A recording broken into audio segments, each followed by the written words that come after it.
મિત્રો આપણે અંતર્ગોળ લેન્સ અને બહિર્ગોળ લેન્સ વિશે સમજી ચૂક્યા છીએ.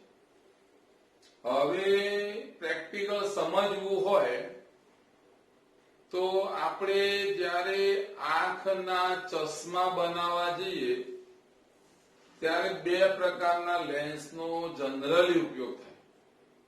એક અંતર્ગોળ લેન્સ અને બહિર્ગોળ લેન્સ. એટલે કે દૂરની વસ્તુ હોય એ આપણને બરાબર ન દેખાતી હોય તો આપણા ચશ્મા છે એ કાચ અંતર્ગોળ લેન્સ. નજીકની વસ્તુ ના દેખાતી હોય વાંચવા માટે જરૂર પડે તો એ બહિર્ગોળ લેન્સ હોય. આ જનરલી આપણને ખબર હોવી જોઈએ. એટલે મોટી ઉંમરના વ્યક્તિઓ હોય જનરલી એવા લોકોને 42 વર્ષ પછી જરૂર પડતી હોય છે વાંચવા માટે ચશ્મા, તે લગભગ બહિર્ગોળ લેન્સ હોય. હવે આપણે ડોક્ટર પાસે જઈએ ત્યારે ડોક્ટર આપણને લખીને આપે એમાં પ્લસ નંબર અને માઇનસ નંબર. એના વિશે આપણે પ્રેક્ટિકલ કંઈક સમજેલા છે. એટલે પ્લસ નંબર અને માઇનસ નંબર શું છે એના વિશે થોડુંક જ્ઞાન મેળવીએ. હવે તો એને આપણે એક અનુસંધાનમાં શબ્દ લાયા લેન્સનો પાવર. અને એ પાવરની વાત કરીએ એટલે બોર્ડ પર મેં ટૂંકનો લખી દીધી છે સમજાવવા માટે. એટલે તમારે પણ એ ટૂંકનો સમય આપું ત્યારે તમારે લખી દેવાની રહેશે. એટલે પહેલી વાત આવીશું કે ભાઈ બોર્ડ પર લખેલું છે એની સમજૂતી હું આપું તો એમાં પ્રશ્ન મારો એવો છે કે લેન્સના પાવરની વ્યાખ્યા આપો, એકમ જણાવો અને પછી હું લખું છું સમજાવો. સમજાવો શબ્દ આવ્યો એટલે આ બધું સમજાવો. તો લેન્સની કેન્દ્ર લંબાઈ હોય. સામાન્ય રીતે સમજીએ તો અહીંયા મારા જોડે એક બહિર્ગોળ લેન્સ છે. અહીંયાથી જે આપણે મુખ્ય અક્ષને સમાંતર કિરણો કેન્દ્રિત થતા હતા તો આ ઘાટી લાઈન મેં કરી છે. એ ઘાટી લાઈનને આપણે કહી દઈશું કેન્દ્ર લંબાઈ. તો આટલાથી આટલા ભાગને કેન્દ્ર લંબાઈ કહેવાય. અને એ કેન્દ્ર લંબાઈનો હું વ્યસ્ત કરું તો એને આપણે વ્યાખ્યા આપી લેન્સનો પાવર. એટલે વ્યાખ્યા બની લેન્સની કેન્દ્ર લંબાઈ ના વ્યસ્તને લેન્સનો પાવર કહે છે. વ્યાખ્યા યાદ રહી ગઈ. સાદી વ્યાખ્યા છે. લેન્સની કેન્દ્ર લંબાઈ અને એ કેન્દ્ર લંબાઈ પાછી મીટરમાં જ માપવી જોઈએ. તો આ લેન્સની કેન્દ્ર લંબાઈના વ્યસ્તને લેન્સનો પાવર કહે છે. બે લેન્સ હતા.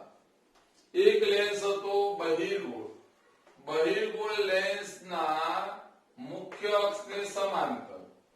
બહિર્ગોળ લેન્સના મુખ્ય અક્ષને સમાંતર આપાત થતા કિરણો વક્રીભવન પામી મુખ્ય કેન્દ્ર પર કેન્દ્રિત થાય છે.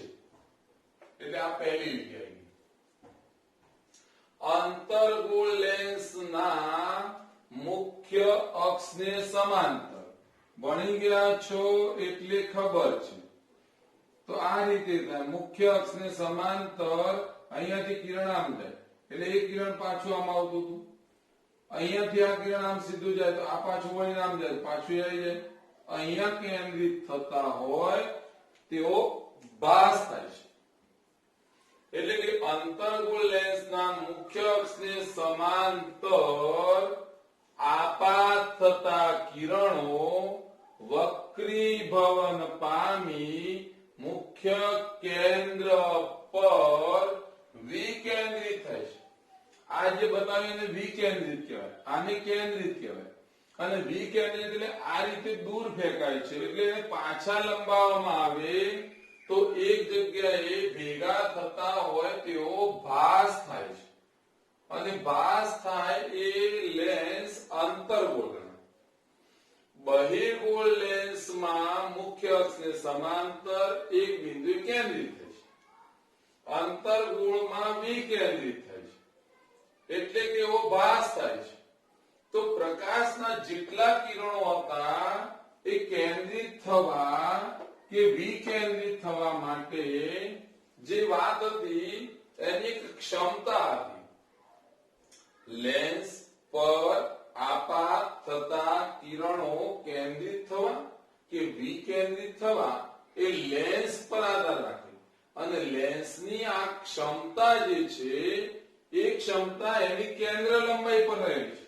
કે કેન્દ્ર લંબાઈ, દાખલા તરીકે અહીંયાથી હું બતાવું કે આવો લેન્સ હોય, કેન્દ્ર લંબાઈ ઓછી હોય તો વધારે વાંકા વળે, કેન્દ્ર લંબાઈ વધુ હોય તો દૂર સુધી જઈ શકે.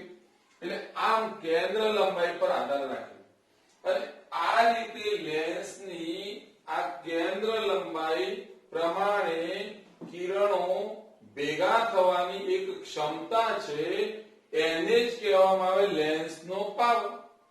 તો લેન્સના પાવર સ્વરૂપે આપણે એને રજૂ કરીએ. એટલે મારી પાસે શબ્દ આવ્યો લેન્સનો પાવર, એટલે હું બોલી શકું કે લેન્સની જે કેન્દ્ર લંબાઈ છે એને મીટરમાં માપો અને એનો વ્યસ્ત કરો તો તમને લેન્સનો પાવર મળે. એટલે મારે સૂત્ર લખવું પડ્યું કે P બરાબર 1/f. P એટલે પાવર, F એટલે કેન્દ્ર લંબાઈ. પાવરનો જે એકમ છે, પાવર માપવા માટેનો એકમ, એ એકમનું નામ છે ડાયોપ્ટર. એટલે આ પાવરના એકમને ડાયોપ્ટર કહે છે. અને 1 મીટર કેન્દ્ર લંબાઈ ધરાવતો લેન્સ હોય તો એનો પાવર કેટલો? તો 1 મીટરનો શબ્દ આવે તો પાવર P બરાબર 1/f. પણ f ની જગ્યાએ મારે લખવું પડે, એટલે 1/1 બરાબર 1 જવાબ મળે. તો એવું કહી શકાય કે 1 ડાયોપ્ટર બરાબર 1 મીટરની માઇનસ ઘાત. એટલે આને કહેવાય 1/મીટર. અને 1/મીટર જે છે એવું દર્શાવી શકાય. એટલે અહીંયા જે વાત કરી છે એના અનુસંધાનમાં વાત કરીએ તો વ્યાખ્યા જે છે એની સાથે આપણે ટૂંક નોંધ તૈયાર કરવી છે.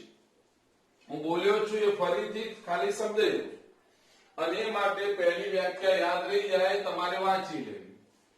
બહિર્ગોળ લેન્સમાં મુખ્ય અક્ષને સમાંતર આપાત થતા કિરણો વક્રીભવન પામી મુખ્ય કેન્દ્ર આગળ કેન્દ્રિત થાય છે. અંતર્ગોળ લેન્સમાં આ જ રીતે સમાંતર આપાત થતા કિરણો વક્રીભવન પામી વિકેન્દ્રિત થાય છે. એટલે કે એક જગ્યાએ કેન્દ્રિત થતા હોય તેવો ભાસ થાય છે. અને વાત આ કેન્દ્રિત કે વિકેન્દ્રિત થવાની આ ક્ષમતાને કેન્દ્ર લંબાઈ પર આધાર રાખે, અને એને જ આપણે કહીએ છીએ લેન્સનો પાવર. એટલે કે લેન્સની કેન્દ્ર લંબાઈ મીટરમાં માપી તેનો વ્યસ્ત કરવામાં આવે તો એને કહેવાય લેન્સનો પાવર. સૂત્ર આવ્યું 1 ડાયોપ્ટર બરાબર 1 પ્રતિ મીટર, 1/મીટર એવું લખી શકાય. બહિર્ગોળ લેન્સ હોય તો એનો પાવર ધન છે, એટલે બહિર્ગોળ લેન્સમાં પ્લસ નંબર આવે, અંતર્ગોળ લેન્સ માઇનસ નંબર આવે. એટલે બહિર્ગોળ લેન્સનો પાવર ધન છે. તમે પ્રશ્ન પૂછો કે કેમ ધન પાવર? તો બહિર્ગોળ લેન્સ છે એ બહિર્ગોળ લેન્સમાં મુખ્ય અક્ષને સમાંતર કિરણો આ બાજુ કેન્દ્રિત થાય. આપણે ભણી ગયા કાર્ટેશિયન યામ પદ્ધતિ શબ્દ વાપરતો તો સંજ્ઞા પ્રણાલી, તે પ્રમાણે અહીંયાથી આ બાજુ જવાનું, અહીંથી માપ આ બાજુ લઈએ. અંતર્ગોળ લેન્સ હોય તો એમાં મુખ્ય અક્ષને સમાંતર આમ જાય અને આ રીતે જાય તો આ બાજુ કેન્દ્રિત થતા હતા, એટલે આટલાથી આ માપ માપવામાં આવે. એટલે આમાં જોઈ લો કે આ માપ જે બતાવવામાં આવે છે અને આ માપ બતાવવામાં આવે બેમાં, આને કહેવાય ઉગમ બિંદુ. ઉગમ બિંદુથી જમણી બાજુના માપ ધન લેવામાં આવે, ઉગમ બિંદુથી ડાબી બાજુના માપ ઋણ લેવામાં આવે. તો અંતર્ગોળ ને બહિર્ગોળ લેન્સમાં જમણી બાજુ કયું માપ આવે છે? તો બહિર્ગોળ લેન્સમાં, અને ડાબી બાજુ અંતર્ગોળમાં. એટલે મેં અહીંયા વાક્ય લખ્યું કે બહિર્ગોળ લેન્સનો પાવર ધન હોય છે અંતર્ગોળ લેન્સનો પાવર ઋણ હોય છે. એક ઉદાહરણ લીધું મેં કે જો તમને ડોક્ટર +2 નંબર લખીને આપે એટલે કે પાવર 2 છે પ્લસ ધન અને ધન હોય તો સૂત્ર પ્રમાણે p બરાબર 1/f લખાય. તો f બરાબર શું? તો f ને આમ લઈ ગયો, p ને આમ લઈ ગયો એટલે હું અહીંયા p લખું તો ચાલે. તો p મેં લખ્યું તો p બરાબર કેટલા હતા ભાઈ? +2. તો મેં લખ્યું f ની જગ્યાએ f, 1 ની જગ્યાએ 1, p ની જગ્યાએ 2, 1/2 બરાબર 0.5 મીટર. એનો મતલબ કે આની પ્લસ આપણને જવાબ મળ્યો. એટલે કે કેન્દ્ર લંબાઈ ધન છે. કેન્દ્ર લંબાઈ ધન આ બાજુ હોય, કેન્દ્ર લંબાઈ ઋણ આ બાજુ હોય. એટલે કેન્દ્ર લંબાઈ ધન જે બતાવી છે એનો મતલબ કે આ લેન્સ બહિર્ગોળ લેન્સ છે. હવે તમને એવું પૂછવામાં આવે કે પાવર આટલો છે, કેન્દ્ર લંબાઈ શોધો. તો એની ગણતરી મેં કરેલી અહીંયા આપી છે એ પ્રમાણે શોધાય. બીજું ઉદાહરણ લઈએ કે જો p બરાબર -2.5 લઈ લો, લેન્સનો પાવર -2.5 છે, તો પાછું એના એ સૂત્ર f બરાબર 1/p એવું સૂત્ર અહીંયા લખ્યું. f બરાબર 1/p ની જગ્યાએ -2.5 છેદ ઉડાડ્યા તો અહીંયા સાઈડમાં લખું છું 1/2.5 એટલે જવાબ આવે 1/25/10 એટલે ઉપર 10 નીચે 25. હવે આ મીટરમાં માપ છે તો મીટરમાં માપ છે તો હવે આને કેટલા વડે ગુણીએ? તો 4 વડે ગુણીએ તો ઉપર શું થઈ જાય? 40. 4 વડે ગુણતો અને 25 ચોક 100 આમ ઉડાડી દે તો જવાબ આવે 0.4 મીટર. એટલે આ ગણતરી આ રીતે લાવો. એટલે આ રીતે f બરાબર 0.4 મીટર. પણ આગળ શું લખેલું છે? માઈનસ. તો આ માઈનસ છે તો અહીંયા પણ માઈનસ. એનો મતલબ કે પાવર ઋણ હોય તો કેન્દ્ર લંબાઈ પણ ઋણ હોય. અને ઋણનો મતલબ તમે ડાબી બાજુ ગયા છો. અને ડાબી બાજુ ત્યારે જ જવું પડે કે જ્યારે આ લેન્સ બહિર્ગોળ છે એટલે જમણી બાજુ, ડાબી બાજુ અંતર્ગોળ લેન્સ માટે. એટલે મારે લખવું પડે કે આ લેન્સ અંતર્ગોળ છે. પાવર માપવા માટે તમે ચશ્માની દુકાને જાઓ નંબર ચેક કરાવવા, ત્યારે એક સાધન હોય છે જ્યાં આંખ મૂકો પછી ચેક કરે છે. ડોક્ટર હોય તો ડોક્ટર એના સાધનથી ચેક કરે. તો એ સાધનનું નામ છે ડાયોપ્ટર મીટર. ડાયોપ્ટર મીટર વડે એ આપણી આંખના નંબર ચેક કરે છે. પછી ડોક્ટર હોય કે પછી ઓપ્ટિશિયન હોય, એટલે કે કોઈ ચશ્માની દુકાનમાં બેઠેલો વ્યક્તિ ચેક કરતો હોય. 1 મીટર કેન્દ્ર લંબાઈની વાળો કોઈ પણ લેન્સ હોય તો એનો પાવર એક ડાયોપ્ટર કહેવાય. એ તો આપણને ખબર જ છે કે p બરાબર 1/f. f ની જગ્યાએ 1 મૂકો તો p બરાબર જવાબ 1 આવે. અને આ પાવરનો એકમ ડાયોપ્ટર છે એટલે d લખાય. એટલે 1d એનો મતલબ એવો થયો કે 1 મીટર કેન્દ્ર લંબાઈ વાળા લેન્સના પાવરને 1 ડાયોપ્ટર કહે છે. વાતને બરાબર સમજ્યા હોય તો બરાબર, અને ન સમજ્યા હોય તો ફરીથી આ વિડિયો જે હું બોલું છું એ સાંભળો અને બોર્ડ પર લખેલી લીટીઓ તમારી નોટમાં લખી દેવી. અને તમારી નોટમાં આ ટૂંક નોંધ લખી દેશો આમાંથી, અને પછી પાછો વિડિયો સાંભળશો ત્યારે તમને એક એક લીટી બોલેલી સમજેલી યાદ આવશે અને આ રીતે આખી ટૂંક નોંધ પૂરી થશે. આના આધારે હું 2 દાખલા તમને હવે ડાયોપ્ટરના સમજાવું છું. એ ઉપરાંત લેન્સ બહિર્ગોળ લેન્સ હોય, અંતર્ગોળ લેન્સ હોય, અંતર્ગોળ અરીસો હોય, બહિર્ગોળ અરીસો હોય, 4 થયા. આ 4 જે હું બોલું છું એને લગતા જે દાખલા છે એ દાખલા હું હાલ ચલાવતો નથી, કારણ કે એ વ્યવસ્થિત પર્સનલ સમજાવી શકાય તો જ મજા આવે. એટલે એટલું કામ બાકી રહેશે આમાં. બાકીના આના બે દાખલા હું સમજાવી દઉં છું. ઓકે,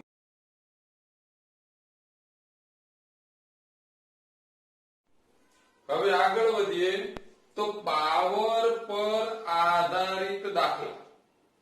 અહીંયા મેં લખ્યું છે -2 ડાયોપ્ટર પાવર ધરાવતા લેન્સની કેન્દ્ર લંબાઈ શોધો. ચલો, પાવર P બરાબર તમને આપ્યું -2 ડાયોપ્ટર, કેન્દ્ર લંબાઈ F બરાબર શોધવું છે. સૂત્ર છે P બરાબર 1/f. P ની કિંમત -2 મૂકી 1/f. F બરાબર 1/-2. F બરાબર ભાગાકાર આવે 0.5 માઈનસ આટલા મીટર. F બરાબર -5/10 ગુણ્યા 100 કરું તો એને કહેવાય સેન્ટીમીટર. તો અંતે F બરાબર મને મળ્યો જવાબ, મીંડું કાપી લો તો 50 સેન્ટીમીટર. તો મારો જવાબ શું મળ્યો કે -2 ડાયોપ્ટર પાવર ધરાવતા લેન્સની કેન્દ્ર લંબાઈ -50 સેન્ટીમીટર છે. સમજી ગયા? હવે એક જ વાક્ય બાકી રહ્યું કે ભાઈ માઇનસ શબ્દ આવી ગયો તો કેન્દ્ર લંબાઈ ઋણ છે. કેન્દ્ર લંબાઈ ઋણ કોની હોય તો આ કેન્દ્ર લંબાઈ જે છે એ ઋણ છે. અને કેન્દ્ર લંબાઈ ઋણ હોય તો તે લેન્સ તમને ખ્યાલ આવી ગયો છે. ઋણ હોય તો કયું હોય લેન્સ? તે લેન્સ અંતર્ગોળ લેન્સ છે. અંતર્ગોળ લેન્સ ઋણ કેન્દ્ર લંબાઈ હોય અને બહિર્ગોળ લેન્સમાં ધન કેન્દ્ર લંબાઈ હોય. એટલે એક સમજી ગયા છો દાખલો. આવો બીજો દાખલો પાછો સમજાવો. આ જ રીતે હવે બીજો એક બોર્ડ પર દાખલો સમજાવી દઉં. એમાં મેં લખ્યું છે +1.5 ડાયોપ્ટર પાવર ધરાવતા લેન્સની કેન્દ્ર લંબાઈ શોધો. આ લેન્સ કયો છે? અભિસારી કે અપસારી? અહીંયા સમજાવું છું કે આવો લેન્સ હોય તો એને કયો લેન્સ કહેવાય, આવો લેન્સ હોય તો કયો લેન્સ કહેવાય એ આપણે જાણીએ છીએ. આને બહિર્ગોળ કહેવાય, આને અંતર્ગોળ. મુખ્ય અક્ષની સમાંતર કિરણો જો ભેગા થતા હોય તો એને કહેવાય અભિસારી લેન્સ, અને મુખ્ય અક્ષની સમાંતર કિરણો દૂર જતા હોય તો એને કહેવાય અપસારી લેન્સ. એટલે આ લેન્સ કયો છે? અપસારી. આ લેન્સ કયો છે? અભિસારી. એટલે આ લેન્સ કયો છે? મારે જવાબ અપસારી કે અભિસારી એમાંથી એક આપવાનો છે.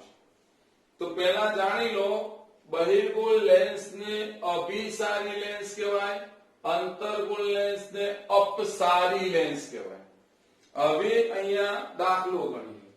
અહીંયા પાવર P બરાબર તમને +1.5 ડાયોપ્ટર આપ્યું. સૂત્ર P બરાબર 1/f છે. F બરાબર 1/p લખાય. F બરાબર 1/+1.5. F બરાબર 1/15/10. F બરાબર ઉપર 10 નીચે 15. છેદ ઉડાડ્યો 5 નો ગળ્યો 5 દુ 10 5 તરી 15. આશરે આનો ભાગાકાર આવે 0.67 મીટર. 0.66 આવે એટલે 67 લખાય. આટલા મીટર આવ્યો. તો f બરાબર 0.67 મીટર ગુણ્યા 100 એટલે મને મળી જશે f બરાબર આ મીટર ને 100 વડે ગુણવામાં આવે તો 67 સેન્ટીમીટર થાય. મારો જવાબ f બરાબર +67 cm સેન્ટીમીટર આટલો આવી ગયો. પ્લસ આવ્યો એટલે શું? આગળના દાખલામાં માઈનસ આવ્યો તો એટલે શબ્દ વાપર્યો તો મેં અંતર્ગોળ લેન્સ છે. હાલ પ્લસ જવાબ આવ્યો એટલે જવાબ આવશે બહિર્ગોળ લેન્સ છે. એટલે મારે લખવું બીજું આ લેન્સ બહિર્ગોળ છે. બહિર્ગોળ એટલે અહીંયા જોશો કે આ બહિર્ગોળ છે, એનું નામ શું? તો અભિસારી. એટલે આ લેન્સ અભિસારી લેન્સ છે. કહેવાનો મતલબ અભિસારી અને અપસારી. યાદ રાખવાનું, અપ એટલે આમ દૂર, અભિ એટલે ભેગું. તો અભિસારી અને અપસારી બે શબ્દોથી પરિચિત થયા. પ્લસ કેન્દ્ર લંબાઈ આવે, પ્લસ પાવર હોય તો એ હંમેશા બહિર્ગોળ લેન્સ જ હોય. માઇનસ હોય તો એ અંતર્ગોળ લેન્સ જ હોય. એ આ માહિતી તમને આપી. એક વાક્યમાં જવાબ આપો, બે વાક્યમાં જવાબ આપો, 1 માર્ક્સનો પ્રશ્ન હોય, 2 માર્ક્સનો પ્રશ્ન પૂછાય તો ખાલી આવી એક લીટી લખીને આપી દે પ્રશ્નમાં અને તમારે એનો જવાબ લખવાનો હોય તો તમે આ વાત સમજી ગયા હશો. બોર્ડ પર આ પણ સમજાવી દીધું છે, બોર્ડ પર આ ગણતરી પણ કરી દીધી છે. હવે આ ઉપરથી તમને એ ખબર પડી જોઈએ કે જો આની જગ્યાએ કેન્દ્ર લંબાઈ તમને આપી દે તો આ f ની જગ્યાએ તમારે કિંમત મૂકવાની, તો પાવર શોધવાનો. ટૂંકમાં કેન્દ્ર લંબાઈ શોધવાની આવે તો પાવર આપેલો હોય અને પાવર શોધવાનો આવે તો કેન્દ્ર લંબાઈ આપી હોય. કેન્દ્ર લંબાઈ સેન્ટીમીટરમાં આપી હોય તો એને મીટરમાં ફેરવવી પડે પછી જ પાવર શોધાય. અને મીટરમાં આપી હોય તો કોઈ પ્રશ્ન જ નથી, સીધો દાખલો ગણી શકાય. બરાબર? વાતને સમજો બરાબર. કેન્દ્ર લંબાઈ મીટરમાં આપેલી હોવી જોઈએ, ન હોય તો મીટરમાં ફેરવવી જોઈએ પછી જ પાવર શોધાય. સમજી ગયા? હવે આપણો આ પાઠ જે ચલાવ્યો હતો એ પાઠ લગભગ પૂરો થઈ ગયો. એટલે પૂરો થઈ જાય એટલે પાછળ તફાવત આવે અને કારણો આવે અને બીજા આવે ટૂંકા પ્રશ્નો. એટલે ટૂંકા પ્રશ્નોમાં તો આપણે જે ભણાવ્યું એમાંથી જ હોય. એટલે તમારી પાસે જયારે ગાઈડ હોય કે કોઈ મટીરિયલ હોય કે ચોપડી હોય કે બીજા પ્રશ્નો પૂછાય એમાં તમે જયારે વાંચશો ત્યારે તમે જેટલું ભણ્યા છો યાદ છે એમાંથી તમને જવાબ મળશે. જવાબ ન મળે અને કન્ફ્યુઝન હોય તો પછી એ મને રૂબરૂ જયારે મળો ત્યારે એનું સોલ્યુશન મળે. હવે વાત આવીશું કે એમાં જે ચર્ચા કરવાની વાત નથી. આમ તો જોવા જઈએ તો ભણ્યા છો એ નહીં જ આવવાનું છે, પણ તોય આપણે એક વાત બોલી જઈએ અને પછી તમને એ અત્યારે ફોટા પાડી અને પ્રશ્નો અને કારણો એટલે કે તફાવત અને કારણો તમને મોકલવામાં આવશે. એટલે એમાંથી તૈયાર કરી દેવાના. અહીંયા મેં લખ્યું છે તફાવત આપો. પહેલો લઉં છું, સહેલામાં સહેલો છે અંતર્ગોળ અરીસો અને બહિર્ગોળ અરીસો. અરીસાની વાત આવે એટલે અંતર્ગોળ અરીસો એટલે આ રીતે હોય. સમજી ગયા? લેન્સ નથી. બહિર્ગોળ અરીસો એટલે આ રીતે હોય. બરાબર છે? એટલે અંતર્ગોળ અરીસો અને બહિર્ગોળ અરીસો. બહિર્ગોળ અરીસાની સપાટી જે છે એ બહારની તરફ આવી રીતના હોય. એટલે આ પરાવર્તક છે, આમાં અંદર પરાવર્તક. એટલે પહેલો પોઈન્ટ યાદ રહી ગયો. અંદરની સપાટી પરાવર્તક હોય છે. હું ટૂંકમાં સમજાવવા માટે પોઈન્ટ લખું છું. બધું લખવા જે સમય વધારે બગડે તમને મોકલવાનું છે. એટલે હામે એવું થાય છે કે અંદરની સપાટી પરાવર્તક હોય છે અંતર્ગોળમાં, જ્યારે બહિર્ગોળમાં કેવું તો કે બહારની સપાટી પરાવર્તક હોય છે. હવે તમે ભણી ગયા કે અંતર્ગોળ અરીસામાં પ્રતિબિંબ મળતા હતા. બે પ્રકારના હતા. પહેલા વાસ્તવિક મળતા હતા અને છેલ્લે એક આભાસી મળ્યું. એટલે બોલાય શું? આભાસી, ચત્તુ, આભાસી અને ચત્તુ પ્રતિબિંબ. અહીંયા લખો હોય બીજું લખાય વાસ્તવિક અને આભાસી, એવું લખીએ. આભાસી અને વાસ્તવિક એમ બે પ્રતિબિંબ જોવા મળે છે. જ્યારે આમાં લખી શકાય ફક્ત આભાસી પ્રતિબિંબ જ હોય છે. બહિર્ગોળમાં એકલું આભાસી હોય, અંતર્ગોળમાં વાસ્તવિક અને આભાસીમાં બે પ્રકારના મળતા હતા. આભાસી પ્રતિબિંબ જે આપણને મળ્યું હતું અંતર્ગોળમાં એ મોટું હતું, જ્યારે આભાસી પ્રતિબિંબ બહિર્ગોળ અરીસામાં નાનું હોય છે. ઉપયોગ ક્યાં કર્યો? તો વાહનોની હેડલાઇટમાં. એટલે વાહન જે હોય એની આગળ જે લાઈટ આવે છે, આમ લાઈટ જે દૂર સુધી પ્રકાશ ફેંકે એમાં, એટલે વાહનોની હેડલાઇટ માં અંતર્ગોળ અરીસાનો ઉપયોગ થાય. જે અહીંયા આપણે સમજીએ છીએ કે અંતર્ગોળ અરીસો છે એથી પ્રકાશ ફેંકે આમ બલ્બ દ્વારા. વાહનોના સાઈડ ગ્લાસમાં, એટલે કાર લઈને જતા હોય તો પાછળનો ટ્રાફિક જોવો હોય ત્યારે સાઈડમાં જોઈએ છે, એ સાઈડ ગ્લાસમાં જે અરીસો વપરાય છે એ બહિર્ગોળ અરીસો છે. સમજી ગયા છો? એ મોકલવામાં આવશે. તફાવતમાં એક પૂરો થયો. બાકીના બે તફાવત છે એ પણ આપણે બોલી જઈએ, સમજી લઈએ. અહીંયા લખ્યું છે મેં વાસ્તવિક પ્રતિબિંબ, આભાસી પ્રતિબિંબ. ભાસ થાય એને આભાસી કહેવાય, પડદા પર ઝીલાય એને વાસ્તવિક કહેવાય, આવું જાણીએ છીએ. તો એના 4 પોઈન્ટ લખવા છે. બીજો તફાવત આપીશ એના 4 પોઈન્ટ અહીંયા ટૂંકમાં બતાવેલા છે.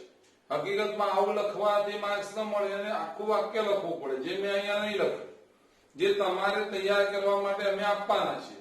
હવે તો ચોપડી અને ગાઈડ કે કોઈ મટીરીયલ પ્રશ્નોના જવાબ માટેનું મટીરીયલ તમારી પાસે આવી ગયું છે, અને ના હોય તો હવે મેળવી લેવું. એટલે એમાં હું જે ભણાવું છું એ તમને મળી જશે અને એમાંથી તૈયાર કરી શકો છો. અહીંયા ધ્યાન, વાસ્તવિક પ્રતિબિંબ, આભાસી પ્રતિબિંબ. બધાને ખબર છે કે પ્રકાશના સમાંતર કિરણો પરાવર્તન પામી કે વક્રીભવન પામી વાસ્તવમાં મળે છે, એને વાસ્તવિક પ્રતિબિંબ કહેવાય. પ્રકાશના સમાંતર કિરણો પરાવર્તન પામી કે વક્રીભવન પામી વાસ્તવમાં મળતા નથી, ફક્ત તેઓ ભાસ થાય છે, એને આભાસી પ્રતિબિંબ કહે છે.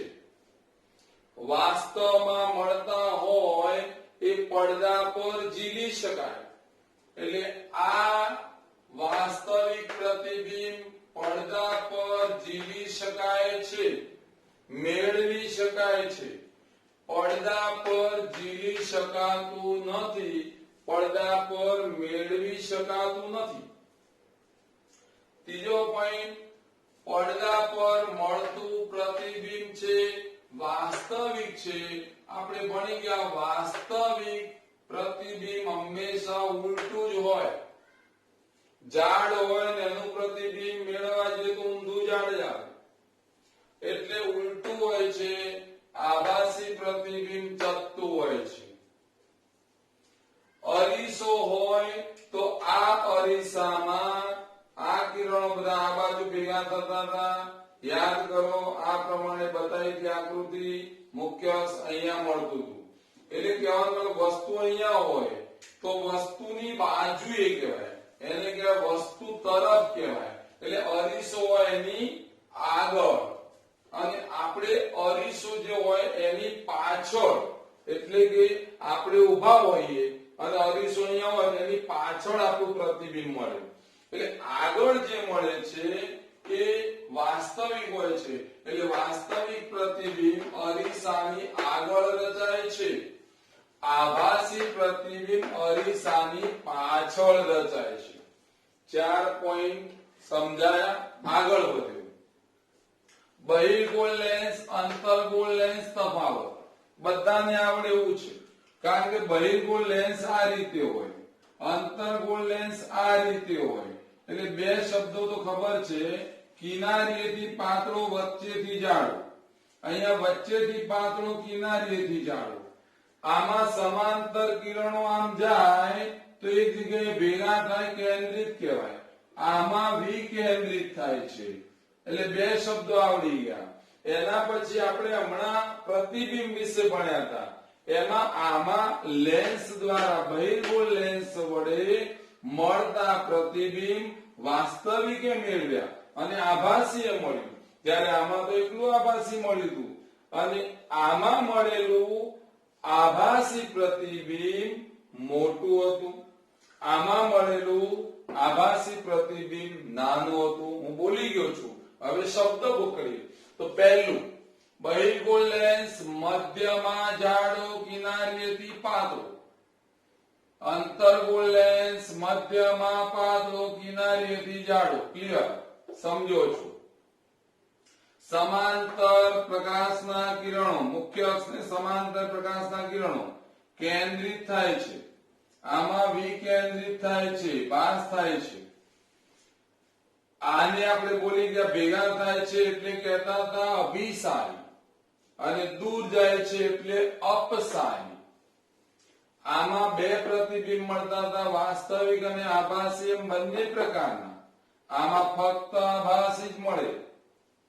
આભાસી પ્રતિબિંબ આમાં મોટું મળતું હતું, જ્યારે આમાં મળતું આભાસી પ્રતિબિંબ નાનું હોય છે. તફાવત સહેલા હતા, આવડી જશે. હવે કારણો ખાલી ચર્ચા કરું છું, પોઈન્ટની સાંભળવાના ખાલી. બરાબર?